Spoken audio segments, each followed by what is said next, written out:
riu bena ai kan mok dona vo in hian hei puk pui centenary lungphuna mok dona hei kan khol lian UMS tia po helaya amuana kal veri hi pudua puchama LDSC lam hroi tu te hei kan engemaw kan zol longa thu UMS ti enge riu bena chungchanga hian soi turi nei hei Asia champion lai ania ya han soi sakte tongkam ni khatin ya soi aphurom le mai ka te soi chak te le soi du tam tak po ma ma sekulaya program function bu ma zo ka te po hun te ko wangin hoi te kan soi nga le Asia champion ani chu thilham takania chu college veng an va nei le ka ti rualin riu ron lang ma saber chu lei tlang pui chul do lo lung lei tlang wal ngai ti mai te tiang thleng the ro puya chu ti rual chon a phe na thorim na in sul theina le anu le party support na pia lama association te na an back up na ro pu te ka khia e soilan lo thei lo ka khia ni alom le mai pudua mj lam enge soi turi nei han tongkam ni khat tangwal ro ve hi a chuan oma kan le tlang pui min ti ning tha a ko le zeng a ti ming tha boka ko le zeng hi lung lei ko pui chunga hian leng thang thang a veng te ber man sela pathian thu in onang bethem judai rami judai ko pui de jinga I te ber top lo ve ti kha ko le zeng hin te ber top lo wa esteri te zai thiam te po no pong te khover thiet kan nei ta te hi ko le zeng hi an chuan no me ma reu be na hi kan chuang ngoi ni ti te kan choi ni alom le mai helai hei lunglei district arm wrestling association hroi tu te anom boka hei arm wrestling t-shirt nen helai areu bena mok turin anin pu cha me ka hei college veng lam mi pui po anom nuala helai hian mi za vel chu kan pung khom ani Asia champion riu bena kan boka hei lunglei district arm wrestling association hroi tu te le college veng local council hoi hotin voina hian riu bena bok me kani no theng tre pa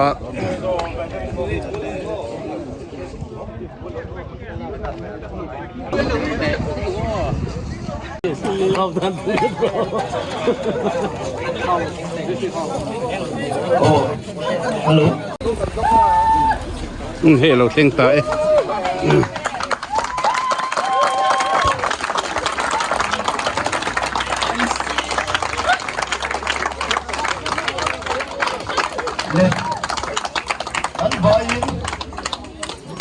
Asia Arm Wrestling Champion riu bena kan lung lei ti ning thatu riu bena lung lei college veng le lung lei district arm wrestling association choi moi tu riu bena world champion ni turin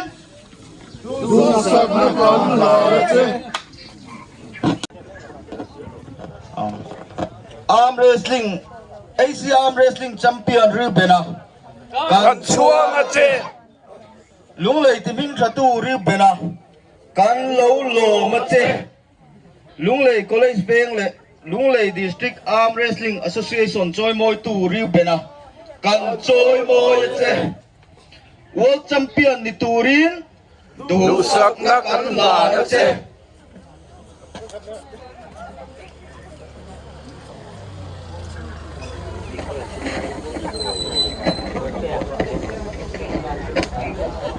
lung lei ti ming thatu riu bena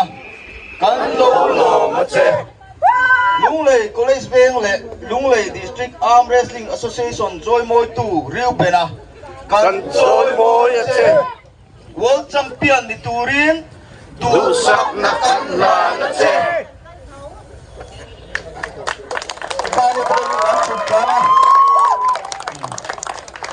liu the kaldan tor kha an soya khan two wheeler le bullet captain ham shoyanga john ri bena motorina zoyang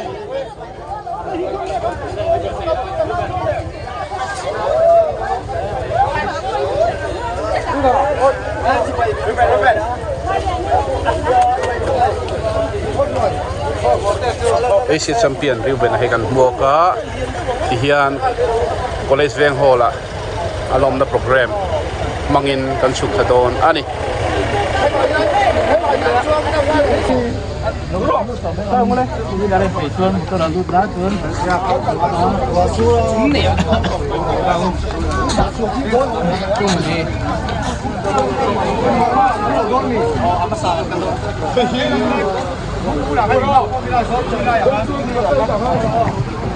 two wheeler te kan mang shoyanga chuan ri bena chuan na in azuya kan khon lian in azuya chon arm wrestling association in kan zuyang chumi nuwa chon mi puin kan in zui don nia two wheeler kan bung nuwa kan min lo ngak don nia riu ben hey kan lo ngo nuin hay kan in zui tha MST kan kholian hovin hay kan zui ngo mai Asia Arm Wrestling Champion riu bena aro pui khop mai goina e motor renge mazat nan zuya two wheeler hi som nga chuang ania four wheeler hi som thum mi pui hi za chuang centenary hall bula centenary lungphun bula he kan pung khoma ti hian college veng hola an veng hola function kan manganga SPC vice chairman Kuvima som thuanga kholian ani dona Asia champion han nei chu lawm hle mai lung le kan li me Tang dai khop mai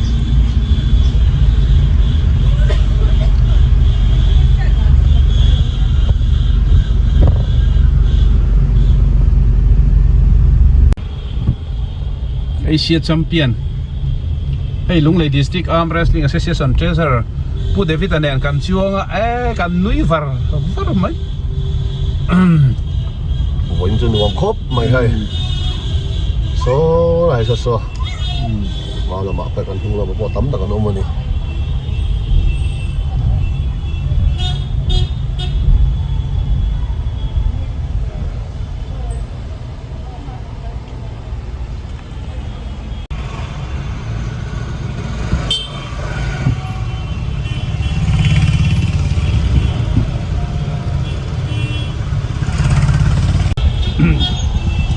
thế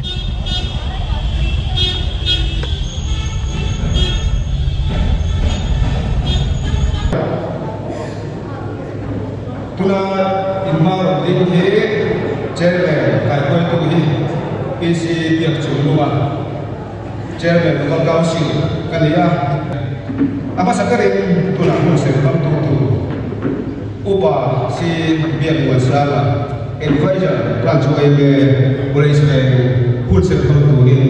kan so angi samda sunti parutna sang na tanga sang sargen kan siar le galpa chun thilo kui takte ni saka dalom le ani ole pa salat kan kam hi koi ki le che chim rama yu ti angin mit tui ka chuan tu te chuan bi takin an a tang tak chungin tu ji ke chu kui ma sela abu al te ke in takin alo ole ya lai ko ngai tua reu bin chung chang ko ngai ko bok chuan he tai chang tu hian kun khil tap par tama a thei te zong zong te ha le zum sum le pai tam tak se he tai ki a fai kan chu tiang a fai te chu pathian phang so sakin sang tu tai ki zalan he tai da chan na ko ma a har san to zong zong te ya tai bilian aman pa angin ti ke pok ngai ko thina ni kami ulang lang sampai tu kilai aku anak pun kan biar suku mereka pun ama angai pun mau nafangin pun kan siap tengkat dia le biar suku deh lalu buka kilai kan anak muka tu dah cuan pilal jam dia nak puja puja nanti kena kan ani dengan buat kasih sok ini kan kami ulang kan le sama sam ni le panga kan bom on indoor stadium ni som pariat Mars le ni som pasariat kan Mizoram buat arm wrestling tournament oma tu tilai cuan lumai district kan association lah desi lawa kan pati kan association gantin sebab kan fakal rene lumai ayo kan ani kapalian akan champion open kero ka quarter final dengan akhirnya cok kan ya masakan han soi so baju ro thang ne ma chu foinia association foi tu chata takkan nei ta kum som ni liam me chuan leitla pui tlangwa nge kha ICF champion lo ni ta ne aro pui ne ka sia ne kan lo su nu che te ro la na thuma kha kan soi la me cuma then voi ne kan soi de le chu bia tu MLF tak in fiam na ngai na tak angai na sia kong en pa kan sarkar pui na kan rin ro ania hetia ang inan nei le se pe ya chuan ne nge sia tin avane ne ka sia Asia champion bia la ba Esther na de 1 million subscriber resources nei masak cover pun buat dia abia suka le oleh sebera ne kan ne se ni anu le sia ani poi kan ko emani ni ko ka kan soi de ko ka itu tu le kan soi chu kan sarkar dia sports agai pun lo ya chu ni ko chuan hand holding a de coaching kopui school kopui pola qualified coach kan dite instructor trainer kan dite kan ko dite turin lampa meka in chu cha ne lo Olympic 2036 vision nei boka chu ni chu na ya sa te kan da pui ya chu kan ha soi la lo chu lei tlang pui ne pa le a oma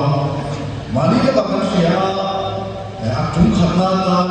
mai buat committee fight night professional fight night dan ini sudah jual di sana macam ya tu itu lo kan tu bayar satu lea tu nak pantau weda weda world ranking number sedih bahkan ada tu tu tiang zele football apa yang jual santai dan asal itu tak terni lung lea yang tahu oma chalai itu kan faham ya Suti luar dari cuan, voinya ni belum mahu suara, ni nasi tutam takkan ni takkan saya tu, thori malah tak mahu ni, ani, tunainya tunai deh, ikut tunai kita dia, kan saya tu thori malah le tak mahu tu malah ni, ikut dia suara cuan, sani sani pakada. Tanggal berhen arm wrestling al sila sale somni pandia district championship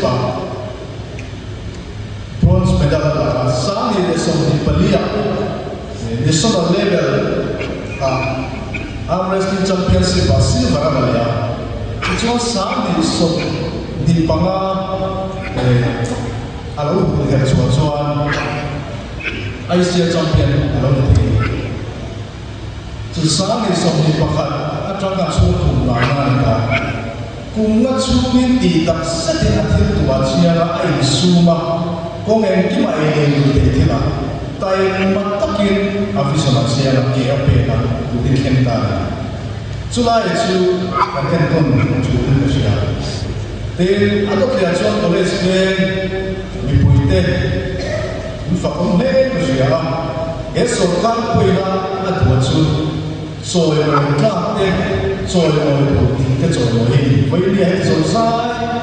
ditambah soal politik kalau kami suara leh khususnya ni. Kita tahu kan saya itu arm wrestling association teh. Tapi tak kini fakam leh khususnya in LDC lama kan kau tu terbawa. Kau kima sports. Tapi tak kini arm wrestling saya kan Minnesota cuan hilthar kan macam hilang beri. Kan kena tu curai tu view masih. Di kapa players deh, film ni deh artis deh kan support ini cuma HPCR pun untuk sesuai dua atau pertakkan sesuai sesuai ini yang elai mula lompui lah apa isafai itu bukan dua mana ini namun kalau takkan dia mahu tu HPC office kan arm wrestling may district suai tu tene mubal tak sokin dan ni tapi lah kan dia jadi suan aku rem chan chasok dengan songton anian dan cumi pacuan riu bena avang kim da association deh chanem lai na wangin Mizoram Open ropi perto de dia cumi soi hong kan HPC here apa sayang tinggal puang le hong kan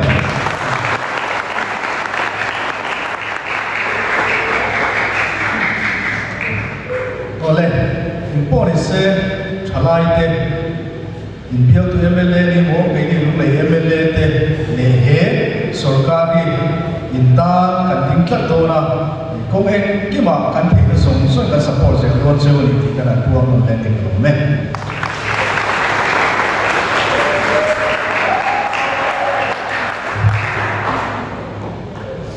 oleh di masuk rumah SPC Vice Chairman Nera Chagin tak kan ngai tha alo bong tak se tani tuna chuan zai la ko bang kan ngai tha do na kan zai kan ngai tha sawa tu soi kan ngai tha do ni tuna zai tu rin vuan te ya ilo so ma Asia man tong sia hai chỗ là lúc người ta bùi tập ra thì ban sắp kết thì là một cái aro bùi sắp nhà rồi đấy anh ấy thì thế cái này của bé đó ý tập này cái lỗ này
Alo mày.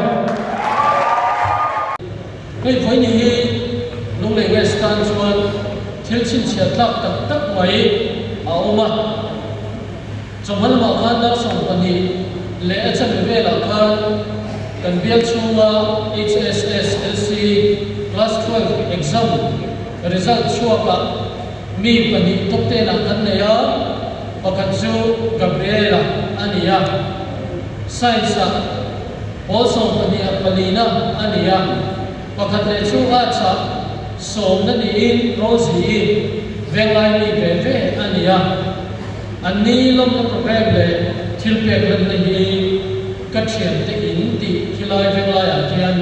khun kan hanga NGO te le bipoi mo te an chung ko te tin so big te chung te nen chuan khun kan an hanga chuta ka sai ka thu pui lian em chu an ma ni tan chuan big event ala hun lo thil lian puya organize ala hun lo wa voina hian thil te tak te small events but productive small te tak te hun te tak te ni ma sela enge ni amhum tur lian em hun ti na alo lo na tin ka sai he ya voina tun hun a hian Asia Arm Wrestling Championship vai som ni pathum na reu bena vaina lo thing na kan an nei ta mai hi ke ni lunglei west le lunglei tan chuan le mizoram tan thil chin chiat ta ani vaina hian lam kal khom te ko hi hanin chut ta wala eng in ti siak na po pakhat na lani mi lo hi in tam ve kari GKP ate, YB ate, PYD ate, SMY ate, marble, again, spoon games and TNC, marble, spoon na hete da, tan puya po khan, pakat na lang niya lo, inom ka rin. So TNC, sick race, tiyate po khan, pakat na niya lo, inomang. Kaya na yan di po, games sa yan, pakat na ni, avang kop mo yan. Kani sa double sa lulaya pakat na kani vewa so zung chu pakat na kani yung min ka siya tilda pakat na ni lahi avale mai ni wala yan vontena sa ibang siya kan Calcutta pokon ko tatamlo to luri ko tamlo to Asia level utam ema yan kun pakat sakber kan nei so college bena kan tanwan chuan ko reu bena an ni mai hi arom pui ni voice na hetiam song hen mai ko tai la arom pi em lu le yang song in chut le tai la lu le hian sports mi bin cha te potential kan nei ti kan soi to wa vai na hian kan nei sia ona na chu reu bena hian arom siang ta ani so han chon mi dak in phung pu poi kan lo che wa vai la ya kan sayan kan HPC vice chairman zom takina sayan kan he talan in to ni hai so to ren to na sarkar ding lai me chu ai wa me ma chu ye tan chuan thil sang sang provision anaya plan anaya chu bi chunga lu ve to chuan vai la hian local form te kan han cha bok chawa kan yen bok chau ani voina lo thing na hi kan ta thil chin sia ta thil ro pui tak ania ama ala hemi to do me na ti ma yan trung khat chu kadina an ro kala an ma ni po ni ko chen chu kalo ko be a kangwa sa sum tak le in cha sum tak ania hanen mai yan achak mai si lo tikatia wase hidden talent te sakna tak tak ki chu mela hena lo le lo wa ama ku tu fuat thin nei lo me ni chak ki chu nu le tan hian mason na tu ama lo na zara om le zel tu ko hi lo ka tia yang chuan kan in sem to na ka nu le hian rabi chi sang sang công tin rê ngọc sim na ni mo sports ani mo entrepreneur ani mo contractor lo ma te ko ni chu mong sang sang he ko ve ni da le ma so na tu ko ma hian ke chak ta ka kan pe na chu bi ko ma kai shoi thei tu mala tu ma sa tu hi vai na hian kan soi ko ya aro pui na hi kan sia chu nei ka sia chung te chu kan ta na sok ani hei tlai na ni ya thil tam tak sai tu ko ma ni ma sela vai na hian ka ro na chu nong lai west chunga lo thin na hi college be lo thin na chau ni na vin zoram lo thin na india ram lo thin na ani thei hi along e ma achunga lo tu ka soi ani ti chuan nong lai west atangin atia mi anong hian lo man kat ka thina khomain kan asas ta kha local ta sela lo man impact nuwa impact kuna ka chuan te chuan ka to lo mayanga to na ka din lai hian kan an pe ma mayanga citation ani hi chu power nei mo kan tia citation ko hi electrica ti en ti thap kan ot siam ani eng ti no na asi hi e ko ni ti ya ko sia ti kan sia ba din chu ba ka hey sports dot in the national level te oi safai kan ka thina asian level ani wangin to tuma hian cheng sin thum kan han kan bok do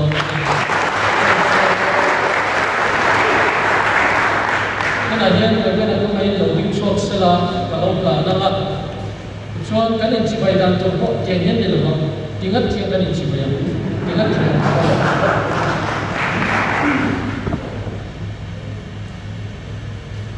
lo tin da ko ma hian kan lo pui sia Asia Arm Wrestling Championship Junior 660 below Asia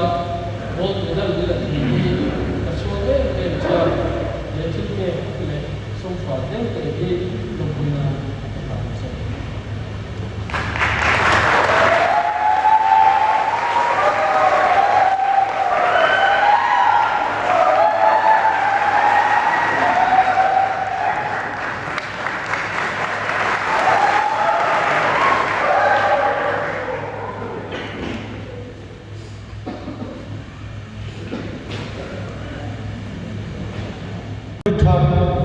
Asia Championship Delhi ani futa ka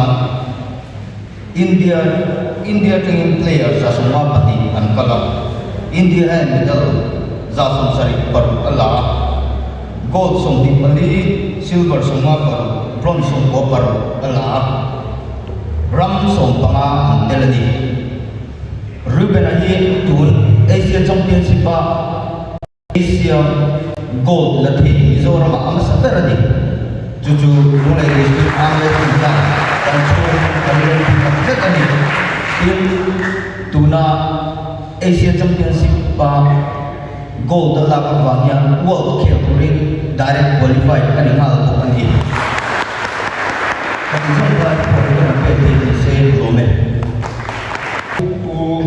Isi lawan maka senior vice president LDSC kan so mga anihi kan delegara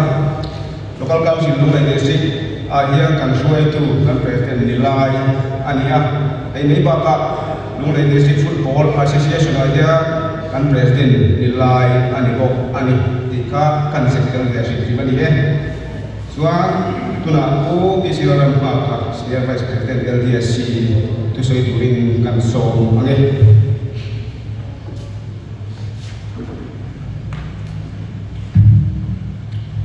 chairman kan local council chairman le kan chief guest le kan guest of honor te Vodia association IO local te le kambal revenue no suala lo tinna lo pui tura local song te invite nong le district sport committee hingin chibai kabuk sewa kambal revenue po nong le district sport committee chuan kan suang pakuzet ani voinia yan Lunglei District Sport Committee ayan ang chairman hi DC niya program na wangin hoy muna yanin ay kanang odona tin kan suai tu damte hi committee poi mo de ni wangin andron lam de no boka anai kanang otameni ika amasalamakan soitwa hoy niya yan reudena lotin na hi ropui kantia Lunglei District Sport Committee angin kanlong puya kaya din kung chazok le kaya mong puiso hen kung puin dusak na kanlara HPC Vice Chairman le biar tu mele sport lama ya mi promote tungtang ang si suai tu kan hi voi dia hian atamon tha katia Lunglei District Sport Committee hian Mizoram Sarkar changin kum kata che wai ni ve hi fan kan dong ve china kan duai hian association som hi le parvia anoma chunga chuan che wai ni kan sen ve china tin mi malak poin sport promote dan tin sum han pe ko kan nei china ni kan sum le pai gora tam no wangin kan malak na lian te nawa maro chu kan sum le kan te hi Hong này của ta thì có tổ qua sport thì nó mà so thì nó của ta thì cần xem rong về chuyện đó với nhà hiền càng qua về cái là hồ tiền này lồng cần tiền cần tu soi tu tê cần chim guest tê cần guest of honor tê soi yang khan hay lệ tam quỷ mà so na anh ấy cần ông ta này với nhà hiền nó bị cái kim Wrestling Association tê thì có tổ qua mà là số rất tuổi với nhà hiền Lunglei District Sport Committee chuan đủ số hết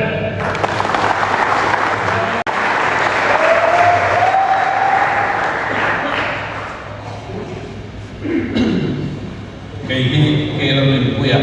Lunglei District Arm Wrestling Association President kani riu benahi bitung rutak ania hey Lunglei District Arm Wrestling Association hian Lunglei buat Mizoram buat tournament kan buat sai foba dia nau pang sina hian tung ruzual hi kan foi tu te sina hian tungai niang ti kan so thina riu ben hemi patung sina atela nakin lo ka chuan India rama la champion ang ti kan foi tu te buda na nia India rama champion hi kan visana chuan alalani amai ro chu a in sum theina le atum na ba riu ben hi kan in rin ma in Asia champion and apo ui kan tilo to ka Lunglei District Arm Wrestling Association foi tu te pui kan mit tui hi atta a parol te kuang ring maya a champion ti kan ham siat khan voi na he kan lo me ma tum ru na ti tak tak na ne na a be wang hian he tiam thil hi sen ani kan in rin man at eng ani ti voi na hian kan soya tin mi huai sen ani ti he in fiat lo ka du lo ba mi huai sen ani la dian tak pakat soi lo he lo chu Mizoram Arm Wrestling Championship en dik kum anunung der khan ni mai te kan buat saya atum pui tu pa kha kan announcer khan India ram champion ani to thu kha buang buat o lo ani ya amara se buang to sia riu ben ani India ram champion ani lo re Mizoram ko champion lo amara chu khata khana boy sen sia ka hiya kan sia announcer India ram champion ani ti atum pui pa apon khan sam na ni lo re a boy sen du ka du tenemo an sai ve a suan moi ni a khelo ti ang de le kha India ram champion ni ani ti kha a thei ni la ai chu ni chu voi la hian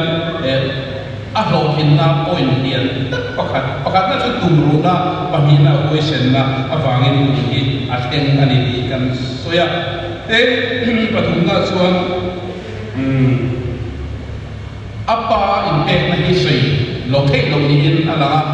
tu tum Asia Championship pa hian akal lo ti an fiat khan apa amang ang ve a ti chuan in selo te ve chu kun an silai ne chu an falani aro ku ye me ma silai ne chu kan fal tok maya chu tiam chuan reu bena hi apa in atui puya tunin mun hi an sing ani te hei voi na kual lian le kual som kan nei hi arm wrestling atan hian an lo changkai le ti voi na hian ka ngai ko chuaka Mizoram le le district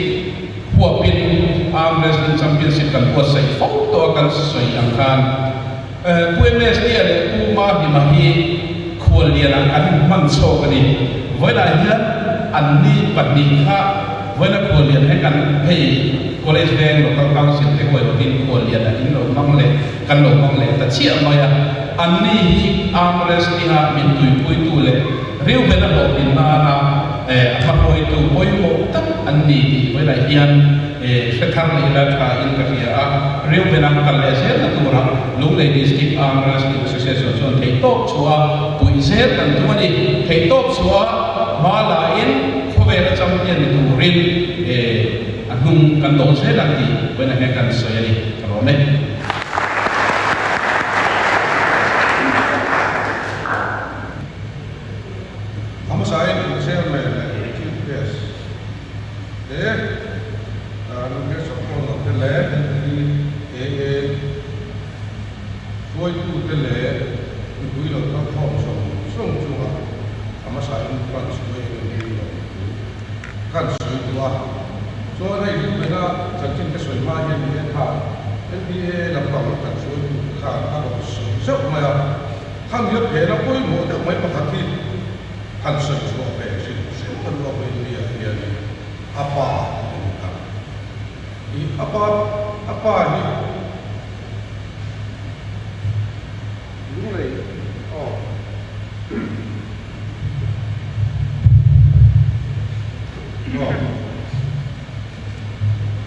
apa hi kan vela hi arm wrestling hi atui chi thok maya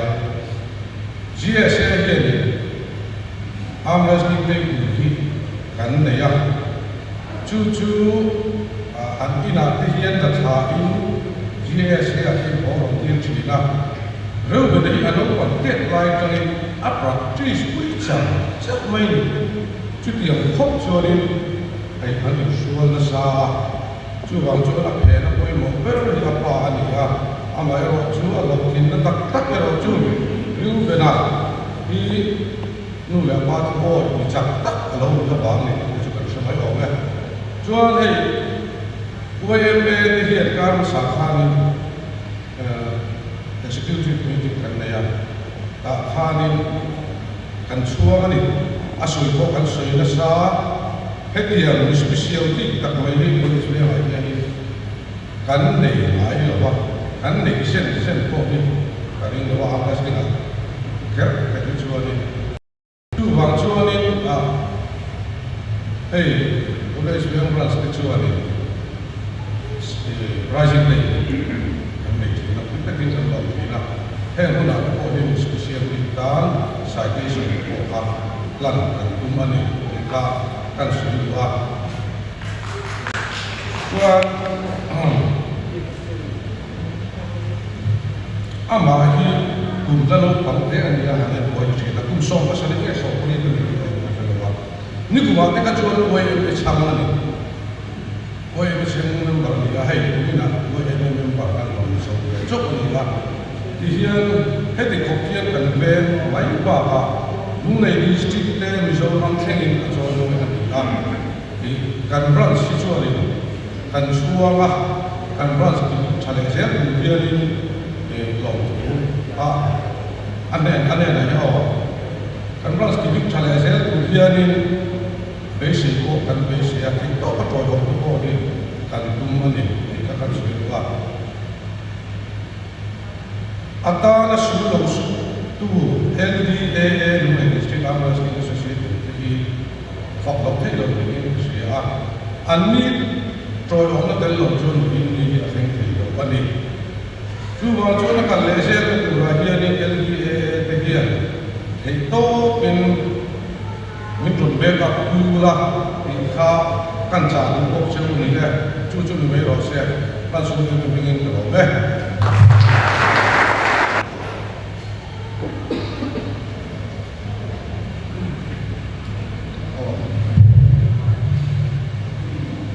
Chairman, Chief Guest there, members of all of them, like original volunteer, Suga, wala kayo to Kansulwa. Mula yan kan President dito ni Maro Chuta din Santa Chu Pagi Pajong tak sila di Maro Secretary Chuan nang ibero di Mara Buda Roding di Tuale kan ini itu Chuan akan sudah buat dia cumi bacuan lomtu itu lomtu itu kalau sudah cumi bacuan boleh sudah ingin di buat Mizoram Arm Wrestling Championship berbeza. Taka kan kita ni akan mania alung na hingga dosia bila boleh akhir pembentukan dengan si bandar jadi lokal sila.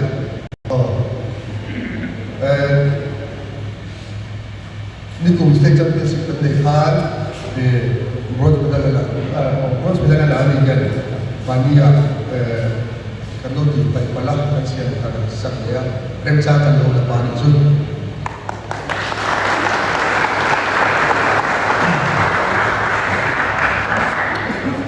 Suatu makhluk mulai dari arm wrestling suatu lepas itu dia mengenai satu pula.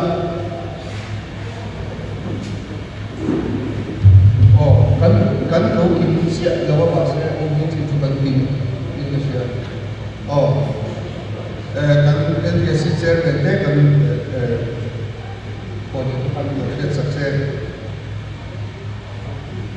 Kan in house kan kira poin dia kan 2 poin sih masa kan toko tra ini dia sekolah kan dulu ni tu kan top main dulu ada kata terakhir kan dulu ada cucukan sini sampai dulu ni cuman mau lahir dia apa ina mission ada yang sudah kan tetap sehingga kamu tu kau dan halai kan kuda sakya lepas ada yang boleh gym itu basic gym itu dia riu berat tu dia guna sendiri dana asal tu koi modern ani ini tu semua itu kan ni tak boleh disika masih extra lagi gym dia sekali dah kalah so supplement deh apa mau arti deh saya ni dah zupe cuba saya kalau tu players tu nak kau ini jiwa arwes itu kan dulu orang kau tu sama kan pergi di kalau boleh saya jiwa kau tu arwes kan ini lebih Mona bagian people join the wheel, aji majeni dia tu. Jual, yang dia sport player ni social set, orang lain, ada social. Kau bahaya isi champion ni kan. Cuma kan tu kan semua sampai dua. Jual, ada dia jual ni. Dan SPC lam kan cakap tu akan jual tu aku tu MSD ya. MSD le, ambil le. Jual, ada dia senior vice kan sudah terkena bah. Sekarang ni dua lagi kan buaya, kan nama kan sudah saya ada dulu di Singapura wrestling di tujuh andi yang di nomor andi ada teknik kopian kan nama kan sudah kena chance lain bah. Kan nama memang cuma fan. Kalau andi Zara Championship kan ni Tong teh abarat pun terlalu pula ibu komplain kan ni kan cecil kan memang tu kan soal cuan buat dia kalau ding sila bola orang saya cari kan soal saya ni dia ni soal lah kalau dah ni berakan $2 kan suka kan buat dia kan buat dia pun kalau dia Asia champion kan dia kan kok dona kadia min lo sai sa ko sa ta chu ke chu ko ban nei ye no lo ama ro chu an lo da ya ni min lo sai sa ke la kan ban ti tak kan dia chu ani ko tai chu bai ai sa ta kan ro ro chu se chuan lo sai ko sa mai lo Asia champion ani wang shin ta sai no adia chuang chuan mo na hian aron zai ni ha kan sei le wa chuma kan lo tu kan sei lo ka mun da ba za na chuan mo na te kan kan sa ka kan sa ku zanga mo sa ma ti chu ke lo ke ni ma se cho ni zai sa ni ha kan sei lo chuma kan kan lo tak se ni chuan kan sei ko ti ni lo tu chu tu da championship kan ka do na khanin mawa shoi tu te soalnya tiket le terus langsung min boy puya ini nak airport aku ada min terpuya cuan mungkin saya kan GS kan finance kan saya dah cari min luar satu finance min saka bahwa suatu tu semua ada waktu saya kan cuan polis ni dipui pun akan cari polisia ada kita anuam polis ni anuam do mo katia ko na chuan kapizat katia ko purin kadal man na chuli kadal ko ba chuan kadul le kha tam tak le kan ni ke pui te senin tin ela ko dan ko abo tu na song so apo NGO song NCP te upi te mo dia chuan GSL ko le kan suicide lo kan kayu beton sak sak kat kan helaya riuben kan players ania ani mono ko chucha la ko uchu ko ya chuan lo tu kan sui tak seta chuan ko thara te le chu ba ko chong trai tu ma chong trai tu te song song chuwa khan long tu kan sui ko ka chuan Asia Cup le Asia Championship kha kan thia chu lo ka naw Facebook kan to sa Deni ka kapa sa kare no me to ke shi ne Deni ka champion na ka Asia Cup ani ka so Asia Championship chu ranking no kan ne shi so khania om je chori riu be na ka India khani silver na ka se Asia Championship ka ke do no da India national silver la ka khan Asia Championship ka ke so khani so Asia Cup Ngen kan Mizoram Open kan tinggi Mizoram State Championship kan tinggi Adang lap da Katiang Cehan Championship Shan Pa Adi Itu Jadi kakak Ama sabar Hati dola Cuan Asia Liga Cuan Asia Cup Kali Gama Saya Kalau ada kalau siap Shan Kalau siap Tapi minum Saya itu pun Kecil sekali sih Versi lah Kalau tak Shan Beri itu Akan sulit Itu kan ini Chuan to be tang chuan dia ai apa ni actually apa ni dia amo ko dia kan CS dia kan patilin sa te dia kan tu dia masih kan CS dia nama betul dia akan lokal kedua chuan apa ni dia kan mau ko be dia tu kong se ko akan pan luar kan dia ko tak dia ko ambil bertu dia apa dia ani Malaysia bagian Zara 2018 na kan mo madalian kan semua kan suat players juga tapi tak ki koi oh be kan suai to atel je je ni suasan dia dia ki macam tu ini ni lo ani ko medal lo te polisi macam te kan bola lah Chuan masih ada jam-jam lah kau ni lah le itu apa le anu macam buat le zar ani Malaysia tu Chuan adik tak insya Allah dan sakila ama ang heki pa le lang Chuan confidence an sehai lo katidu ni oh boleh ada nak dan sakila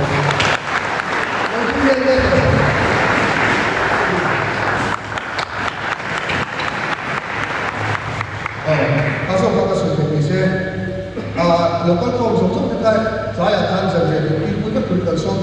chỉ thì làm cho sạch của nó bắt tình thế không xin lỗi đây và đấy là mình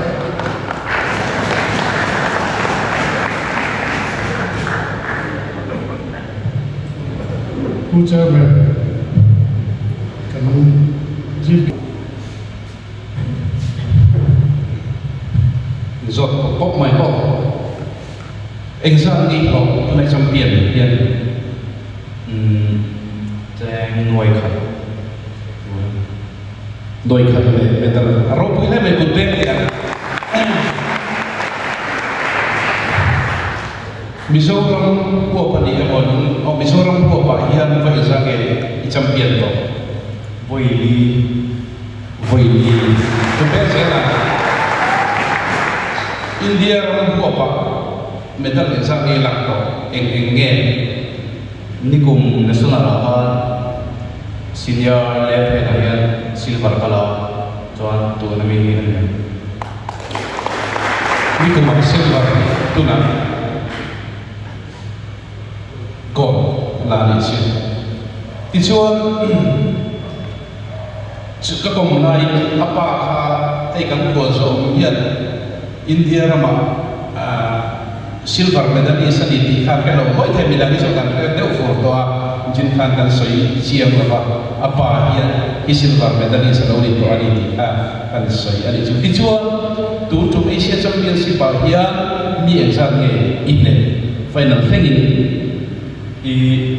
atira ha kan chen ha la te ma ha kan batheng han lawa chu voi khat chak lawa khan ka ba la loser lai tangin mi pathum pha azwari ken pha chuan ka hne ve ka ba han pai lai ka lu asabai mi tu mi pani in ne chu khoi ram tenge kan soi den ta che Kerala pani India pani Kazakhstan pani India pani ne Kazakhstan pani India pani tichuan final la ia khan isame kelma ve kan kalu de ka hai he ba kan sam ve de to che stage kan tin chu chi kan ka sam te ka pau final la tu bui pa kha achak dan le movement khan egemo hangu rungna zir so ine final kelma kan final ka tu bui pa ka 2024 Asian Cup te ko lo khel ve ton ya chuan again kha kalau zir chiang ma sa ani tu ma khan te a thata ni ti ka sia chuan kan khel ma lo ni sari ka le fe na ka final te ko ama ko kha la lu ta chuan again ka sia ka thian pai ti pui ba ka avoi ka na chuan ka ol sam bia wa avoi ni na ka again kha ro ta cái tiền thấu nào chú cái gì khá là trách chắc là trách này để khóc và ít hồi nhiều thôi thì là đi chua ít champion chiến thắng ấy đi riêng rồi lâu lắm và khát châu và đi thung mua đi vậy thì ít champion chiến riêng lâu lắm thiên kalau lắm mà sao vậy chua kapal thì anh ngào vào mình atau World Championship kaya ni ting ngalti kan CS ne da tangin kan kia eng tiga ni kerdo kovera champion ni itu dan hi asami Asia Championship baik ka to mai ron lawa pathian in reman ti ni chuan World Champion ni ngai tu ni ka top ka chuan World Championship hi apun tu ta ke la ron ta chiam lo arau punya kandung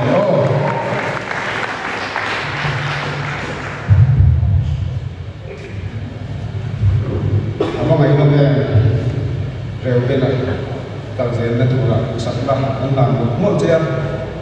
ku ke ren pu ya i chunga kan lo tak se tani tuna thil te zo a pran swai ne ko is me ina no zui anga GSA College Bank ngân top lera chúng mình do MHP College Bank adop lea JPM College Bank unique adop lea Zulu JPM College Bank unique ani anga mimaro ketu te kan juan pun kan hong bok anga atau pera local council College Bank Hilpe Longpuen Hilpe Arhan Bokton ani tuna kapundarin dokha Lunglei District Arm Wrestling Association katangin Hilpe Planturin kan so angi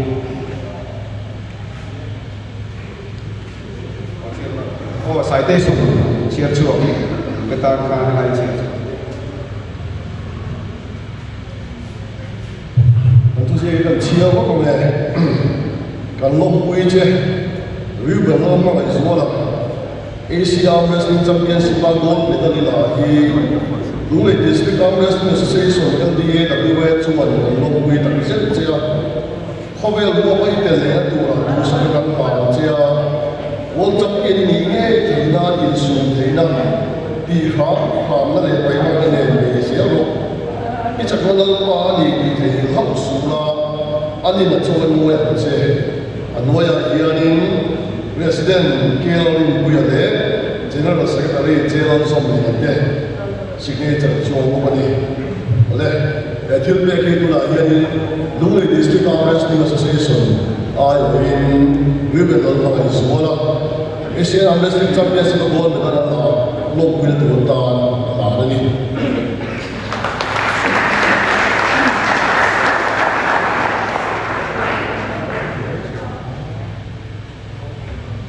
Plan suwen be College Bank katangin lo suak le ila citation te kan ma do ngai chua eta hian kan thia mailon ni chung kan tia in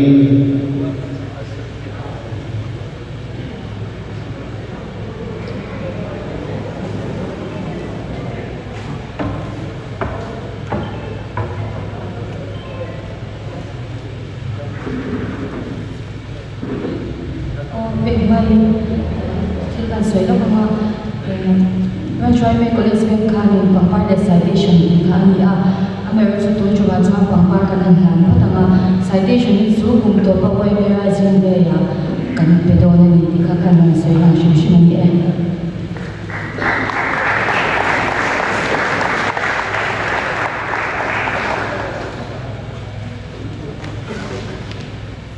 GSA College Bank katangin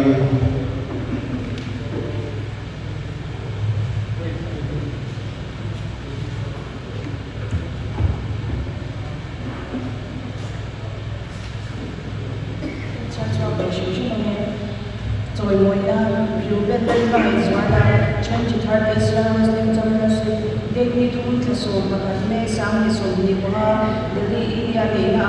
gold medal le tira thia mi ne ke na ne hi kan xóa ni kan no chene ikal le chen tura thia ni ve visual se chawa se viral ma chwa se kuch viral ni no ka se de ni sai ni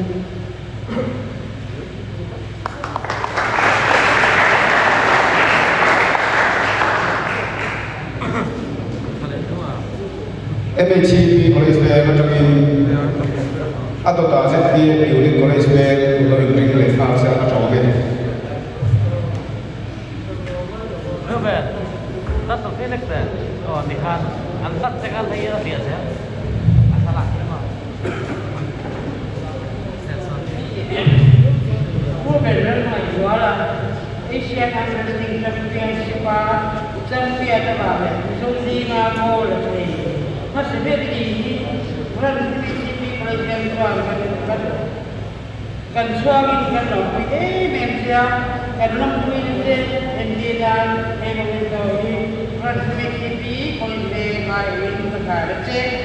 supaya si orang itu deh Yusangi pun deh saya tadi kan PCP College Bank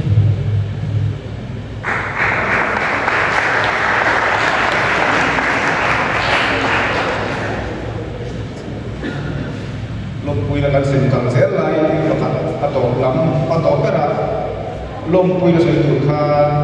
laldim kita president GSA police bank kalau in sela atau men cumi zo cho kam program dan tu to dia tu na ZPM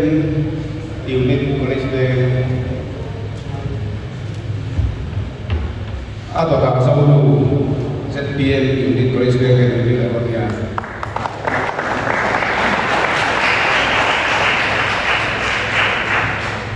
sabunu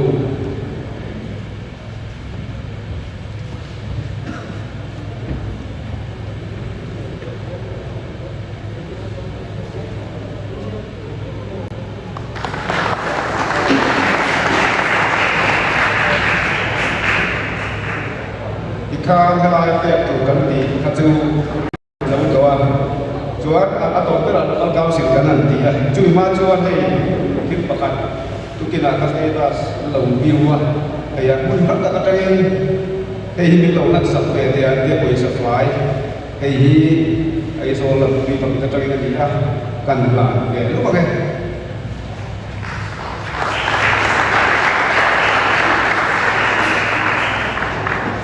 atau pertama local council police bank atangin dalam isi roksani lompoy na tinapek banturi kan so mga saite sonte siya choka mori ngem po kaniya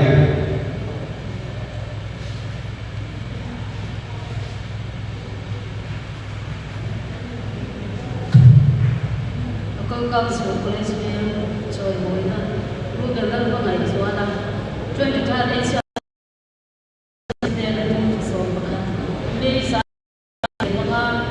Delhi India ya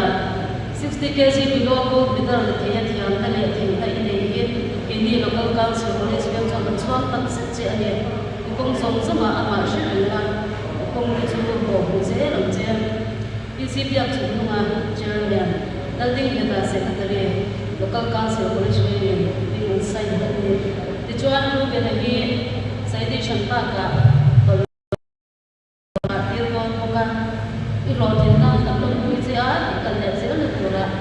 championship keila ko lotinda ichal lege ke torin to lawa kala pansel torin to saksam de kan han bok che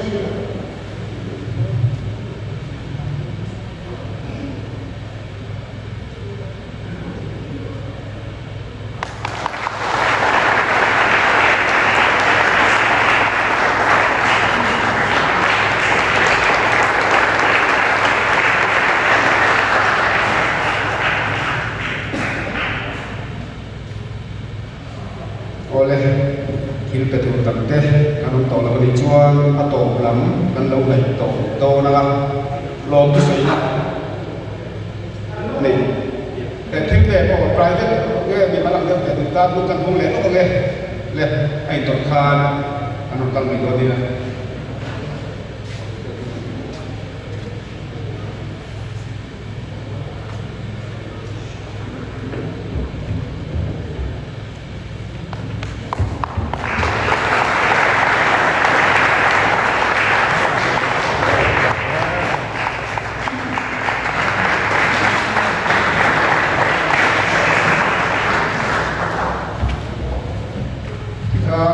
azau tetap tak oh azau tetap tak ngai lah tuna lo tu soina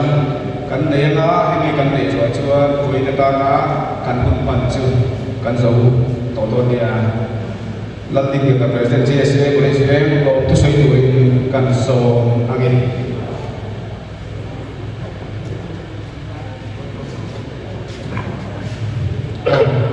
Kote lailong to boka cibai buk na lapang ka soi to umay nga ay buena GSA noya football papin football tekan an khela da kapan duangin kay mani lang pang medyo kana ning coach sai kay lago kin ma chaw tum cia lo te ko ka dia ke ko amai ro chu to ba ka pa ka kan dia boy tak chuin buena hian lo tu soi tu ri tam ta ko ma kan nau re ga chung cha hian big takin LDAWA Lule District Arm Wrestling Association te chuma hian lom thu kan soi mo ula an ni hi ngong heng ki masu su tu an ni a tuna a pu chung cha ma ko hian an ni hian min ron ni in GSA te OMA te ne na tum cheu ka kan niam ang khan asam cheu tilavin local council ko tham hian a gu hoi ni buak vela local council in joint meeting te ka